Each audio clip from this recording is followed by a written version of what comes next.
Welcome to So You Want to Be a Real Estate Agent. Are you evaluating your career in real estate? Feel like you're ready for a fresh start? Or ready to take your career to the next level?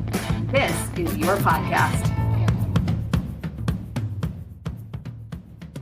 Welcome back to So You Want to Be a Real Estate Agent. Well, I have a special guest here with us today. For those who have not met him before, this is my husband, Chris. I know you have heard me reference him. If you've been watching the show for a while, you know that we work together. Chris started as a brand new agent about 4 years ago now, is that right? Almost 4 years ago. And he is at a point now where he's mentoring agents, has really gotten his feet under him in terms of his production, knows the contract really well, has learned a ton, and has been really great, not only supporting the business and supporting other agents, but also one of our most productive agents since he got licensed. So I wanted you guys to get a chance to learn from Chris today, to get some of his lessons, some of his feedback, and coming from a place where he was in an entirely different industry until very recently and made a complete pivot to working in real estate. What he can share with you if you're in that same situation. He's also been in a situation where he has tried to help dual career agents transition into real estate as well. So he's got some wisdom to share there too. So without further ado, let me introduce Chris. Chris, say hi everybody. Hello. All right. So Chris, tell us a little bit about, first of all, you give us a brief history of why you wanted to get into business as a producing agent. So you'd always been behind the scenes, kind of supporting, helping the business grow, enabling me to have the freedom to do what I've done to build the business that I've built. But what was it that made you go, I think I'll jump in with both feet? I think it was multiple different things. I was helping with you with a lot of the stuff over the years, and for some reason it never clicked on me actually getting my license during that time period. Probably, I guess when I started doing the licensing about 5.5 years ago, however long it took me to get the license, because of being dual career, having to slowly take all the courses and everything,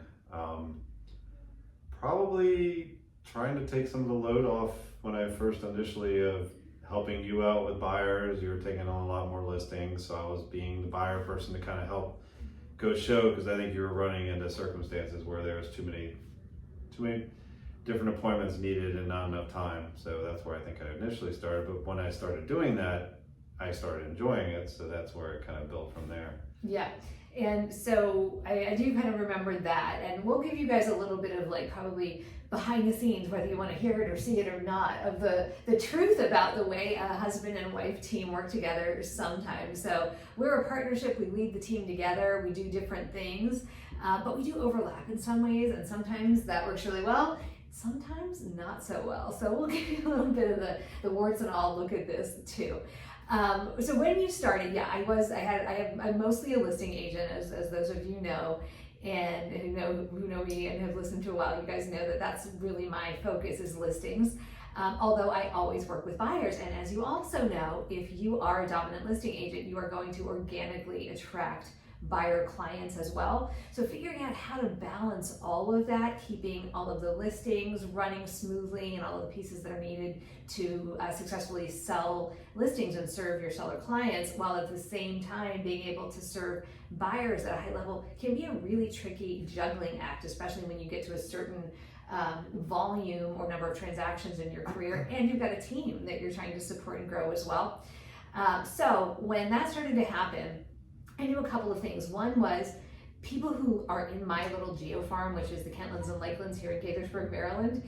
They knew me really well. They trusted me. They really wanted to work with me, and I wanted to serve them and work with them as well. So I was in this point of knowing I could not spread myself any thinner, but I also wanted to be able to give them the same level of service and the same really deep market knowledge that I brought to the equation. So when we started to work together and you got your license, I thought this could be a really good fit, because you've lived here as long as I have. You know this neighborhood as well as I do. You are as involved or almost involved as I am in the things that make this neighborhood what it is. And you've got a great relationship with the people. I mean, you coach soccer for these clients' children, and we grew up with them from being parents of very young kids to now being parents of kids who have gone off and graduated college and live on their own. So there was a lot of like natural kind of affinity there as well that I think made it work. And so when you started to take on that, I think that allowed me then to have even more freedom to start doing more of what I'm doing now. More podcasting, more writing, coaching, training, speaking, all the things that I now do, and to invest back in this community. Now, it was not without its bumps, guys. And this is where, if you are a husband and wife working together, I mean, bless you if you've had the privilege of working with your spouse and the learnings that you've gotten along the way. And if you've had no bumps, still learning. Yeah, we're still learning. I don't know how that happens if you do this without any bumps, but we've had some bumps, and mostly I think those happened when we were like kind of overlapping, right? So, and when there was the communication would like break down sometimes. So I think those were the big pieces, and it was never like we were trying to diminish the other one or take something from the other. It was always from like a place of wanting to help the other person. Yeah, but we thought we were each going to do something, and then we didn't, and then we're like, oh, who was supposed to do that? And we didn't have a process set up for it. That happened a couple of times, or the person thought they were doing what the other person needed in the moment, and it wasn't at all what the other person needed.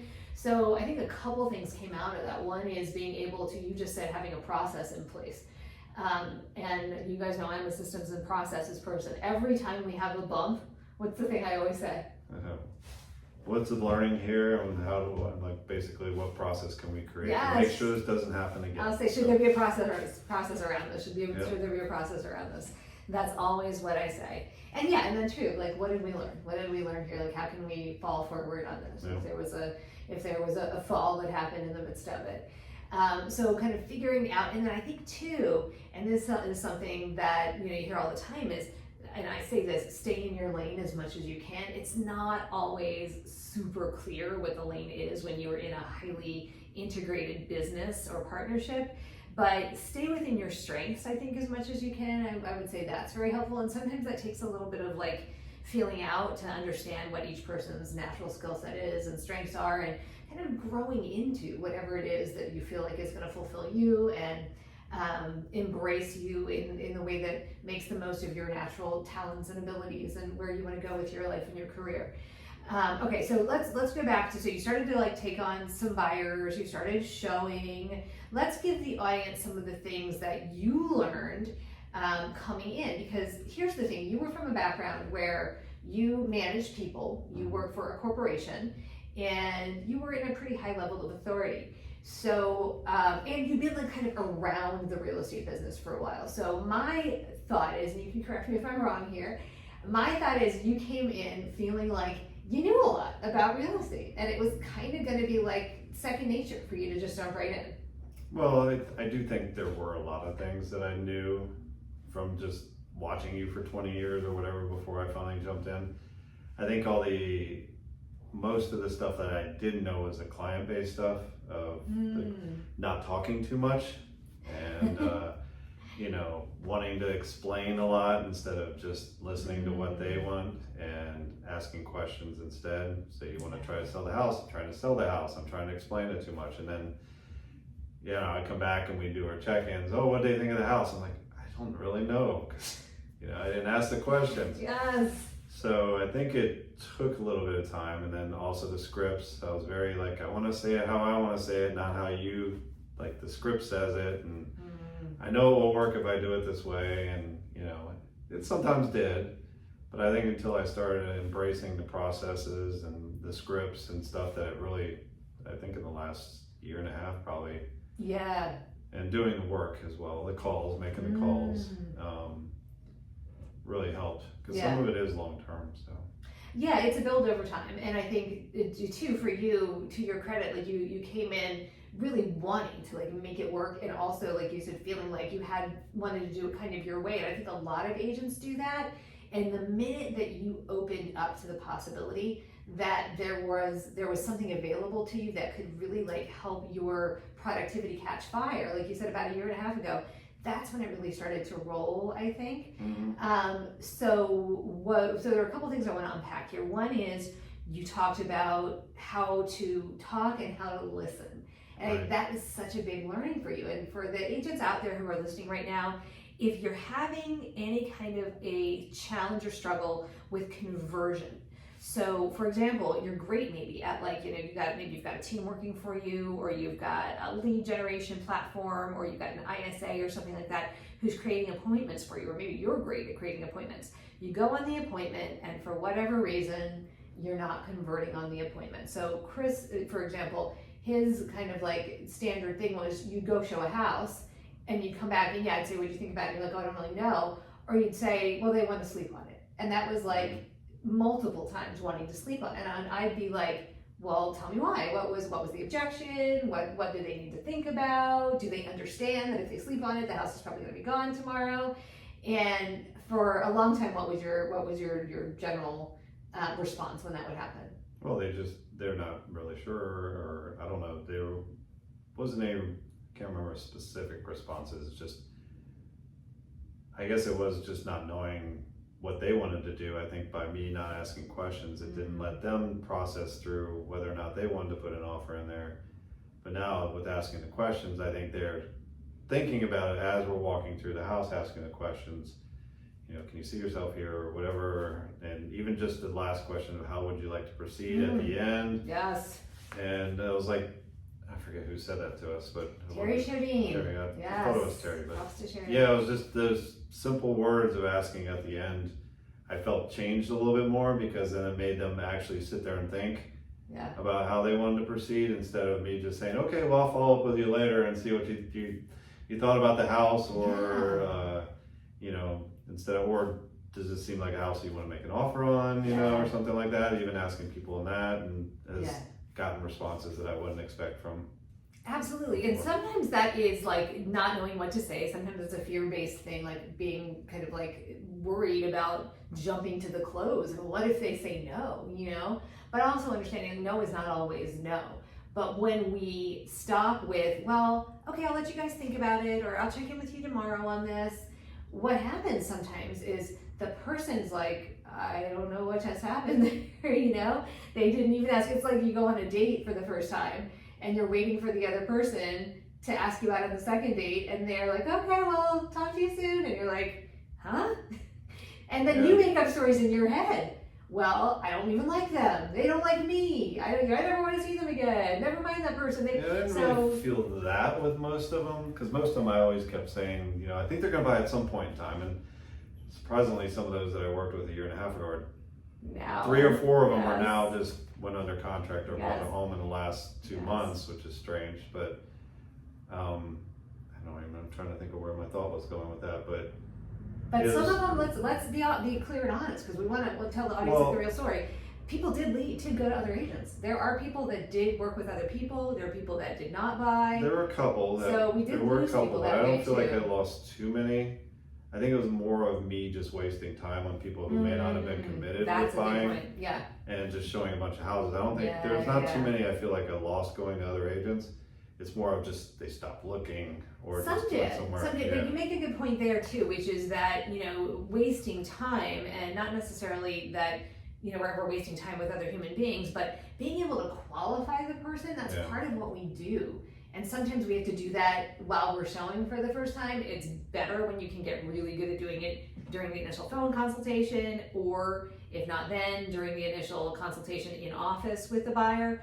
But if you have to do it, at least during that initial round of showings, like get that good sense of where are they in the funnel. And it could be that those people are a year and a half out in the funnel or whatever it is, but for you to know that, and for you to be able to go, okay, I'm not going to cancel the weekend vacation that we had, or the plans with the family that we had, or throw a wrench into our entire weekend to go run to show somebody a house who isn't ready, and we're not really sure why they're not ready yet. That's what you've gotten much better at. Well, and that reminds me, because I guess one of the reasons I didn't know they weren't ready is because, if you remember, I'm sure you will, initially I wasn't doing the buyer consultations. Oh, okay. That's a good one. Yes, true. And that's great. When I started doing that, I started learning a little bit more about them. And remember, I was just getting the agreement signed and going out and showing them the houses.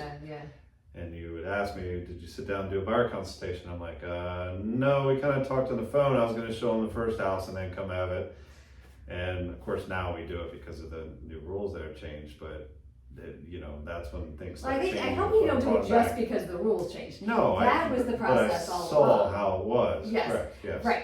But I started doing again, that you're before seeing then. one of the dynamics here, which is like if I have one of my agents coming in who isn't you, that's just what we do, right? So it kind of took the rules change for you to go, okay, I get it now, why we need to do it in a way that makes sense. And now you see how it all flows in the purpose. I think it started before then. It just made it easier when the rules changed. Because you and I would have discussions about it when, like, did you have a buyer consultation? Every time that I had a weird buyer issue or something, it's like, did you have a consultation with them?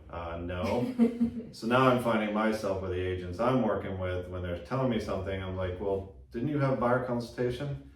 Like, well, it was just really fast or something. I'm like, you gotta have a buyer consultation with them. It's like, without a doubt, it makes a whole big difference, because otherwise you're sending them houses they don't want to see.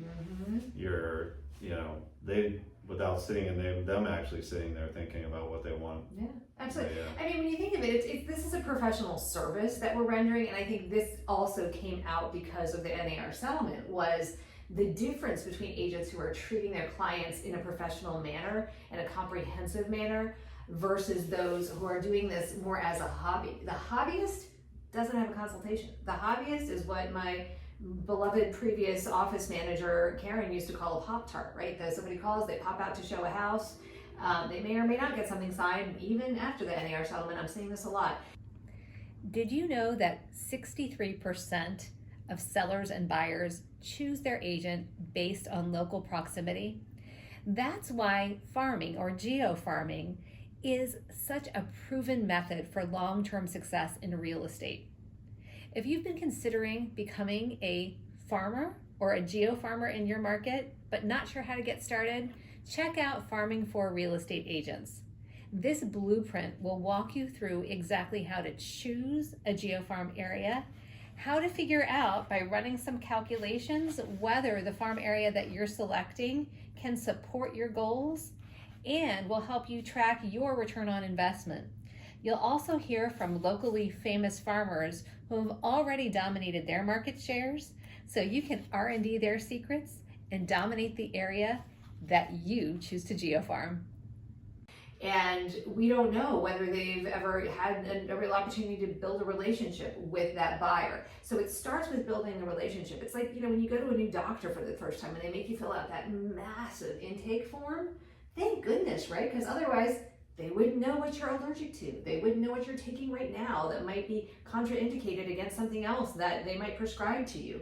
They don't know your history. They don't know anything about, you and how to treat you. So when they've got all of that, a couple things happen. As the patient, even though it's kind of a headache to do, we feel heard, we feel seen. We've given the information to the other human being that we know they need to treat us in a way that's going to be effective.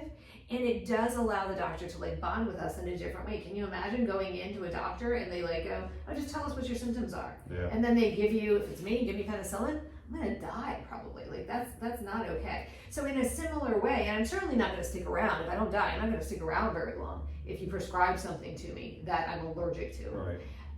So in a very similar way, when we take the time to bring the buyer in with a specific intake process, and I love that you're talking about this, because you really have become very masterful at buyer agency, and now you're mentoring the other agents, like you just mentioned on that. So when you bring somebody in and you do a full consultation with them with a proper intake and then an overview of what the process is going to look like, and then a real deep dive evaluation into the buyer's wants and needs so that you know beautifully, intimately what the buyer is looking for, and then can begin to match make houses, that's what an expert buyer's agent does, right? And when they know that, when they know you're working with them or for them at that level, and I do think that even though some of those people took a long time, part of what got them to the finish line was that's where you got. You got to the point where you would go into a house. One of the most recent ones you sold actually was one where you went into the house, you walked through it, and you're like, hold on, I have the buyer for this house. I'm representing the buyer for this house. Let me bring them in. Let me see if we can put this together. And you did, and they got the house that they wanted. So that's where you come. Well, and it's not only just that part of it, was the whole buyer consultation forms, the contracts and everything, until I really started learning. Yeah. Like, instead of just glancing at everything when I'm explaining it to them, the whole confidence level, when I know everything that says in there, what it all means, I think it passes off to the other person, even though I feel like my voice was still the same. I think the confidence level and knowing what I'm talking about transferred over to them. When instead of like reading it, like, what does that say again? Which I turn the document around trying to read it upside down. Now I can read it upside down and do it like you've been able to do for so long, and it makes it much easier, and I think they feel the confidence level, and I don't find as much resistance. It would be initially doing them, and they would want to take the forms home and read them, which led me to believe obviously I wasn't explaining them very well to them, and that they had to go home and look at them. So now it's just like they sign it, and it's just, I know they're gonna sign it, and I don't think I've had one take one home in a while. I'm glad you shared that, because I don't know if I knew that was a thing that was happening. So that's really, really good. So yes, so what he's saying is, and Chris is an interactive, like he's a high I, loves to talk, loves people, loves the relationship of it all, really good with people. And so very confident, I think, in that way. And then when it would come to like sitting down and going over the paperwork, I think that's where like the gaps showed sometimes a little bit. And even things like going, or what this kind of says is, like, that was something that you struggled with for a while until you really knew it and you practiced it. So you read it, with the confidence you part knew too, it. Yeah, and then when you're like, and here's what this says, and here's what this means, and here's what this is, and here's what you're gonna sign. And then people are just like, oh, okay. They feel like they're in really capable hands, and you're explaining to them what they need to know to make them feel confident and comfortable. So that's great that went that way. I want to talk about, you talked about scripts for a second. Right. So scripts can be kind of like, I feel like people who might be listening kind of like cringe when they hear the word scripts a little bit. Still do, sort of. See his face? Yeah, he does still. But I'm curious, why? Well, it's just, it's like, when I follow something, I feel like I need to say it exactly, and then I feel like, which I'm sure everyone says this, is it doesn't sound like me. And then the point where I just need to get better at doing the scripts. And when I started doing the ChatGPT script role plays and stuff on my own, and now somebody, because it's a little different when you have somebody in front of you, but then I think it also, the more you do it, the more calls you make, because there are a lot of awkward calls with me forgetting words or switching words or something, and it sounded completely awful. But when it started working, when you actually get a response from somebody, even though the script's like not how I would normally say it, but now it's like comes out. Yeah. Like the expired scripts, and just saying, asking them about it, and the person responds is like, made 5 calls and one of them's a listing already now. I was like, that's pretty good. All right, so we're gonna give you guys that in a second, because that's been like a cool magic bullet piece, and it's something I speak about. But it's so interesting, like that kind of like that natural aversion to scripts. So maybe you figure out another word to call them in your head. I don't know. I like the word scripts because I come from a theater background. So for me, I like it, but in a similar way. The first time, if you've ever done theater or any kind of acting, the first time you read a script, it doesn't sound like you, because it's not your words. You didn't write them, but you begin to embody them, and you begin to understand the purpose of the words and the meaning of the words. And my theory is, and I think this is borne out for you, you tell me if this is right or wrong, is that if you can get word perfect with them, they begin to feel like you. And then you can start to riff on them a little bit, right? Yeah, and I think it's understanding what they're saying too. It's just the whole point of why you're saying those certain things is why what came down to, instead of saying it. And the awkward part of, okay, I said that part of it, now they said this response. Okay, which line says how to respond to that response? But then if I feel like I know the end result or what the whole purpose of it is, I can answer them without worrying about what the next line is. So. And that's where really good listening comes in. We'll talk about that in a second here. But the script that I want to share, and this is one of those other things that you were like really averse to at the beginning, right? Which is my expired script, which I talk about, teach about, train about, coach on. And I know works because people use it all the time, but you do not want to believe that it was going to work, right? Yeah, I mean, I didn't try it, but I kept hearing it, and I'm like, I just don't know how people are going to respond to that, because all I think in my head is, how would I respond? Okay, so interesting. So let's pause there for a second, because this is where we get in our heads sometimes, and we put up an obstacle to what could be success for us. Is we're overlaying it with the story of how we would respond. Remember, you're one person, like you're one human being, and just because you would respond a certain way doesn't mean the majority of the population would respond. Like, I hate cilantro. No, I mean, most people love cilantro, right? Yeah. I guess maybe it's a 50-50 split on cilantro, I don't know. But if I'm talking about cilantro, then I'm serving it, half the people aren't gonna like my dish, half are. But in this case, you can't make a decision based on your personal preferences on how somebody else. And also, let me tell you this, guys, if you don't already know from watching this podcast, if you believe something in your mind is gonna happen, it's probably gonna happen. So if you shift your mindset and believe a different outcome is possible, watch what starts to happen. That different outcome can be entirely possible. So this script is, instead of, when you call it expired, asking the expired, like every single other agent does, are you still planning to sell your house? Ask the seller, where were you planning to go when you sold? Because here's what happens. When you reconnect the seller with a vision of their destination, it actually rekindles the excitement that was lost when the seller failed to sell. It also qualifies the seller. If they're like, well, we're gonna buy a condo in Florida and it sold 6 months ago, then you're having a different discussion. Well, is Florida still a destination for you? Is there another condo that might be a possibility for you? You figure out how hard you wanna pursue the seller, because if Florida's off the possibility range for them, maybe you don't wanna go after that seller quite so hard. So asking that question, that is the script you tried, right? And what was the result you got? Well, so I called 5 people. They actually answered the phone, which is what really surprised me for the one part, because a lot of them don't answer. The first one said they always pause right after I ask them, and they sit there and think. Like, I think it's kind of like one of those things that Chase Hughes talks about. It kind of throws them off a little bit because they're not expecting it. She calls it a pattern interrupt. So you're pattern interrupting, and then they sit there and they think of like, well, I was going to move to Texas. And then the first one was like, but I already moved to Texas, but I just signed a listing agreement yesterday. I'm like, so that one I was out. So the next call I made was like, okay, someone responded to this, I'm gonna make the call next time. Next one I called, they were like, well, we wanted to move to a bigger house. And I was like, well, tell me a little bit more about that. And they started describing what they wanted and what they were looking for. And I was like, well, and then they started talking about the house across the street selling for 40 or 50,000 less than theirs. And so then we just kept going into the conversation. In the end, they're like, well, we still, how about I come over and tell you what we can do differently and how we might be able to get your home sold? And they're like, okay. I was like, okay, it works. So we're now listing their house. It comes on the market this weekend. Yes, so. Nice job. So I love to, like, if you caught that probably, you went for the close, right? You didn't keep asking questions. When you saw the door open for a close, you walked through it, got us over there, got the listing. Very nicely done. So it does work, guys. When you use these scripts, try them out, get used to them. It does take practice. Sometimes you're gonna have an outcome that you didn't expect. Sometimes it's a great outcome, sometimes it's a learning, but keep on trying it. Now I wanna just for a minute pivot to processes. And I think we're gonna have you on the show again. One, because you're doing a great job, you're laughing, because I sort of like voluntold to do this. You're doing great though. I think that you're giving the audience a lot of gold here that they can use. So the process piece.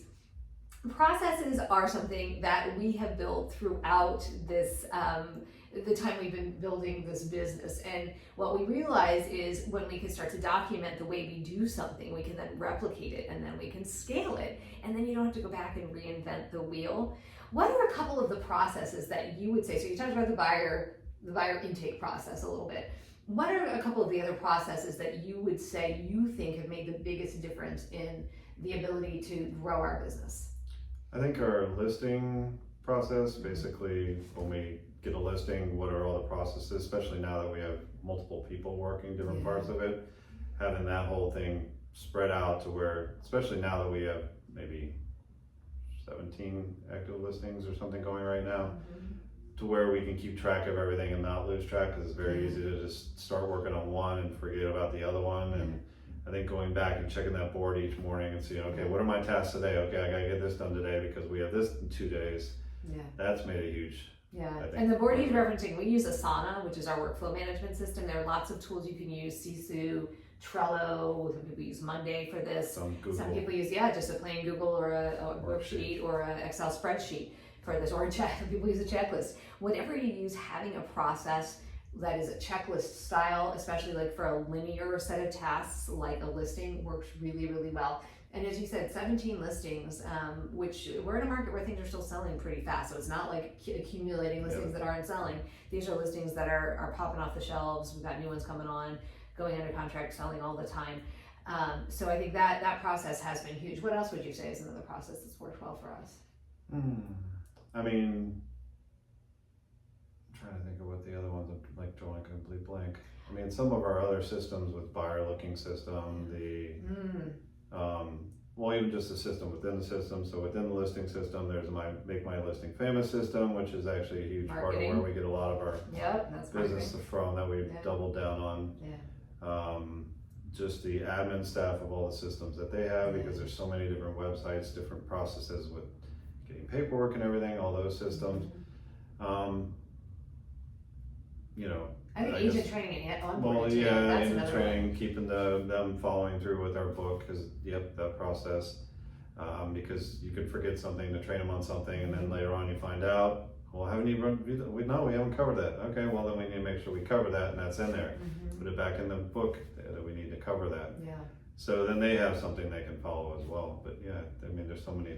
We're so systemized here, but yeah, I think that's really helped us continue to grow and develop as we have, and to get the business built in a much more efficient way. To the fact that, I mean, we were just away on the West Coast, and then I went and spoke at Tom Ferry's Listing Edge, and I walked in this morning. I said to the staff, "Thank you so much. I'm so grateful for all of you guys, because things are so cranky. When we used to leave, things would just shut down. Like, if people came in to want to work with us, too bad, we were gone. They were able to deal with walk-ins while we were here and keep everything moving."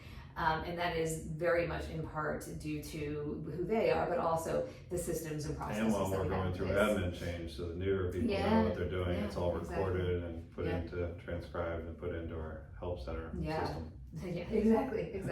Yeah, okay. Anything else, Chris, that you want to share? We'll have you back on, because you've got so much to share, but anything else that you want to give to the audience before we wrap today? No, just believe in the processes, I guess, and follow them. And, you know, everyone thinks they can go off and do them on their own, and I tried that, and it didn't work out so well. But once I started kind of blending in with everything and following the process, doing the scripts. And consistency, that's the other word. Making the phone calls, as they always say. You know, it sucks calling. I've done 100 calls a day. It gets tiring, even though it's just picking up a phone. It's tiring, but it works. I mean, you may get one that turns into, like we said, the viral listing that's turned into other ones, and that one seller turned into you know, a buyer somewhere else for a bigger home, and then we sold their open house, so it just kind of all trickles. Not really trickles, expands, I guess. Snowball kind of effect. Good, okay. And a couple things I want to just mention quickly that we referenced. Cherry Shodine, who wrote an awesome book. She's written a couple, I think, but this one is called Presentation Ready, and she's spoken for us at Top Ferry events before. That is the person who talks about the going for the close and gave us that line. That's another one to take from this episode today is, how would you like to proceed at the end of a consultation or an interview or a presentation? An email even, you're right, that it makes a big difference. Home inspection contingency, how would you like to proceed? Yes. And then the second one is Chase Hughes, who is like in PsyOps. He trained like the Jason Bourne type people for the government and government agencies, and he's amazing. If you haven't checked him out, just search for him, Google Chase Hughes, and you'll see his content. He's got a lot of great stuff that helps with persuasive communication and closing tactics as well. All right, well, I hope this has been helpful. If you are working with your spouse, we would love to hear from you, especially if you have a challenge or a success story to share. If you have questions for us about anything at all, you can reach out to us, DM us, comment on this podcast. You're welcome to email us, text, call us. Chris, how can people find you? Well, they can email me at chris@thelistrealty.com, or my phone number, 301-602-9294. You can text me. All right, well, feel free to reach out. We love hearing your success stories, so please feel free to share ideas for other shows as well. And if you would be so kind as to leave us a review or a rating on the platform on which you are listening, or if you're watching us on YouTube, please subscribe to our channel. We would be so very grateful. Thank you so much for joining us today. Until next time, this has been So You Want to Be a Real Estate Agent. We'll see you next time.